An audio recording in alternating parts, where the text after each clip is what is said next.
So I went back to Toys R Us and I actually went for a friend who asked me if I could go, looking to go find him a wave of Marvel Legends Wave 1.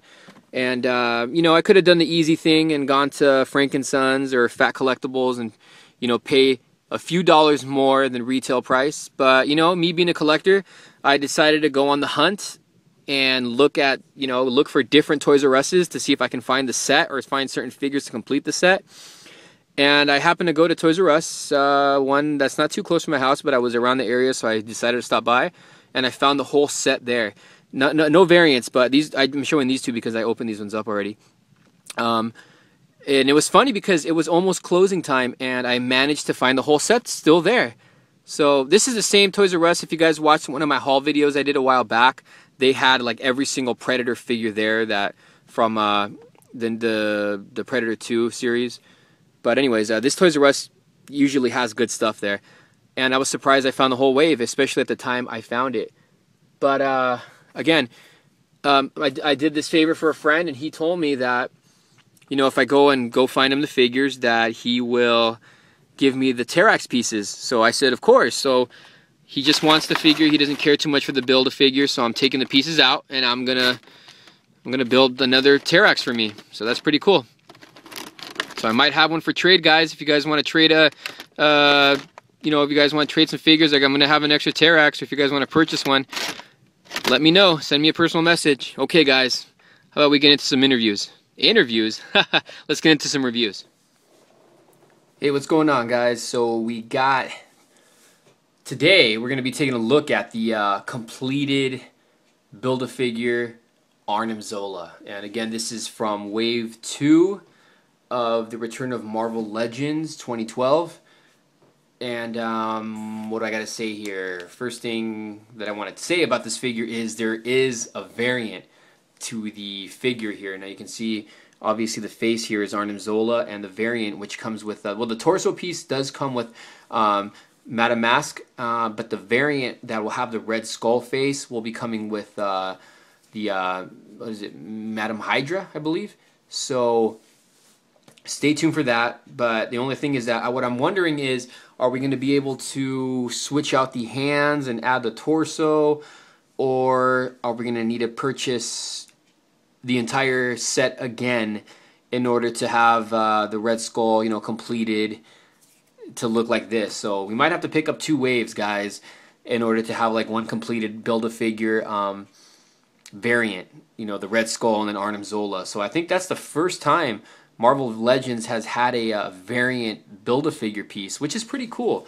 But it sucks though, because we're gonna have to buy the whole set again if you're like one of those collectors that needs to have another figure, rather than having to keep on switching out the pieces for display purposes. But knowing me, I'm probably gonna have to purchase the whole wave again. But now I don't know too much of this character. I know he was he first appeared in Captain America, and what was like in 1977, and he's a villain, obviously. He was like a biochemist during World War II. So then he worked alongside Red Skull. But don't know much. I don't want to get all technical into it. But the Build-A-Figure is actually decent. I actually thought it was going to be a little bit taller. But if we do a little size comparison, let me see who I have here. Well, I have Bucky Cap right next to me here. So what I'll do is bring out Bucky Cap, and you can do a little see a little size comparison there. He's actually not. He's pretty normal, I guess, to a 6-inch figure. Now I don't have like a ruler or anything beside me, but you can see there he's not that tall. It seems like ever since Hasbro took over, we don't get that big. We don't really get big Build-A-Figures. But anyways, either way, I'm rambling on. The figure is still a nice figure, and it's the Return of Marvel Legends Wave 2. It's a great looking figure. Just happy to have him. Now let's get a close up on the head sculpt here in the torso. You can see there's Arnim Zola there. It would have been cool if this could have been a removable piece when we get that variant version, so we can switch out the faces. Here's the head sculpt here on the top. It's like some robotic thing. It does have articulation, so it can rotate and can tilt side to side and go up and down. So the head part on the top, can rotate. It's nicely detailed. Nothing really too special about it. And like I said, I don't know too much of the figure, but the character did appear in Captain America: The First Avenger. Nice looking little, art on the face sculpt there. You can see, get a little 360. This one does he have the ankle rockers? Yeah, he does have the ankle rockers. He does have those crazy articulation. Nice little details here and there. You can see all this here. But if somebody can really get more into specifics about this character, if you don't mind leaving in the comments below exactly what he is about and exactly how he got to become the way he looks right here. I mean, I have no idea how this guy became this way. I know he was like a human before, and I know he did. I think he created like superhumans or something. He did something like that. I don't know exactly what he did. That's something I heard. But yeah, if somebody can get into detail about this guy, that'd be great. You can see here the paint colors. He's kind of a plain looking figure as far as like the paint goes, but yeah, it's not bad. It's a Build-A-Figure. What are you gonna do? Let's see. And the way is his articulation. The arms do go in and out, forward and back. Can bend at the bicep. It's only single jointed. He's got a little wrist 360. Also can go back and forth. You can rotate at the waist. No ab crunch. Legs go in and out. They also go forward and back. He has double jointed knees. Swivel in the lower leg, and again he has those ankle rockers. The foot can go up and down. So that's pretty much his articulation. And he does come with a little device here. Not sure exactly what it is. You can see that there. It's got little buttons on the front, like 3 little buttons. So don't know what that is. So if somebody can tell me what this is, that'd be great also. And again, it slides in his hand perfectly. Fits nicely. And that's pretty much it. I mean, not really much I can say about the figure. I don't know, you can see the little sleeves in the bottom are like kind of scrunched up at the bottom there. He's got them on both sides.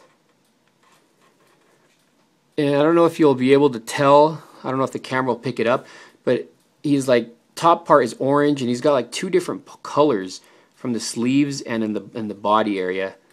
It's 2 different types of orange.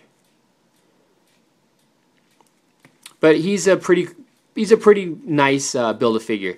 The Wave 2 was actually a really good wave. I was really happy for it. I'm actually anxious to see what Build-A-Figure we're going to get in Wave 3. But again, this is the return of Marvel Legends, so I'm really happy. See you guys a close up on the legs. It does have peg holes in the bottom of the feet. Look at that face sculpt one more time.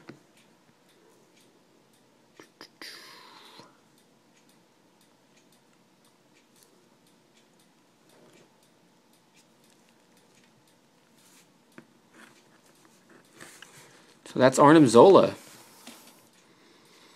Pretty cool looking Build-A-Figure. Different kind of Build-A-Figure. So what I'm going to go ahead and do is let's take out all the figures from Wave 2 and then we'll get them all standing side by side. Stay tuned. Okay, so here we have the entire set of Wave 2. Now this is not including the variants. I do own the variant, or I should say non-variant, to the Dakin or Dakin, the mass version. I do have that one. Now this series had a lot of figures. Let's see, there's Drax. Drax was an awesome figure. He was the one that really surprised me. I really wasn't looking forward to getting him, but he was one that is an awesome figure. Very cool figure. Same with this character, Dakin, however you say his name. Another very cool figure. Articulation on this guy was awesome. And then the Madame Mask, she was another really figure I was really happy with. Really cool figure. Here's one that a lot of people disliked, the Big Time Spidey. I actually liked this figure a lot as well. After looking at the Comic Con last year and seeing how different the paint was, I actually was a little bummed out that they didn't go with the paint that they had before. But either way, still a great figure. The Wrecking Crew. Now this guy here, whoops, there goes my figures. This guy here was a really nice figure. Freaking, he was just a massive. He's just a massive figure and just very cool, very cool. I don't have the variant to him, and I don't have the variant to Madame Mask, which is it Madame Hydra, Miss Hydra, and then he has I believe it's Pile Driver. So I need those two variants, but I do, like I said, I do have the variant to Big Time Spidey, which is the Future Foundation Spider-Man. I love that figure, so as soon as I get all the variants, I'll be doing reviews on these. And again, I have the non-masked version of this character here. Another figure I really liked that just totally reminded me of the Toy Biz Legends was Bucky Cap. This figure was awesome, just awesome. Another one that's going to be hard to get, Phantom X, man. This guy is just a beautiful figure. Definitely, man, if I had to say which figure was my favorite from the set, I would probably say, in order, my favorite, let's see, in order. Number 1 would probably be Phantom X. Number 2 would be Bucky Cap. Number 3, the Wrecking Crew. Number 4, Dakin. Number 5, Drax. Number 6, Big Time Spidey. And number 7 would be Madame Mask. Or actually could be the other way around. Number 6 could be Madame Mask and number 7 could be Big Time Spidey. I don't know. They're both really good figures. And in the back we have the figure we just did a review on, and that was Arnim Zola. And like I said, this series does have a lot of variants. There's what, 1, 2, 3, 4, 5, 6. There's 7 figures here to complete Arnim Zola, and 3 variants. Actually 4 variants, and one of the variants has a variant to the Build-A-Figure. So this series had a lot of figures in it. So this is a big wave.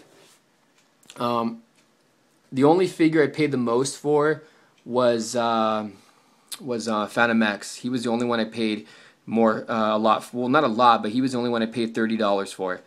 So every other figure I paid $20 to $25, which isn't bad.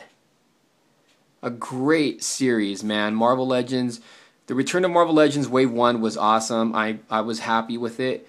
Wave 2 came just as good. I mean, well, it was better. It was way better, especially articulation-wise. Very happy with this wave. And I know once it hits the stores, you guys are gonna, when you guys pick these up, you guys are gonna love the figures. Another thing is that, you know, because a lot of people ask me how I got this wave so early, and especially the variants. I know a guy who is a seller, and he happens to sell figures, obviously. So he ordered the Marvel Legends Wave 1, and I guess by mistake they shipped out Wave 2 with some variants. He called me up, I went over, and I picked them all up. But he happened to sell Phantom X, but I ended up getting it from another seller. So wasn't too, you know, bummed about that. And then plus I picked up the variants because not a lot of people have the variants. So as soon as I get the other 2 that I need, I'll be doing reviews on them. But a great wave. Okay guys, this is CEJAMAN. I hope you guys enjoyed my review. I hope you guys are enjoying my reviews on these legends. I'm just very happy that these are back, and it got me back into Marvel, you know, collecting Marvel Legends again hardcore. So be expecting some more reviews on older Marvel figures, like by Toy Biz and, you know, the Hasbro stuff, because I'm gonna start collecting these again. I'm gonna just get right back into it. Okay guys, this is CEJAMAN, and we'll see you guys next time.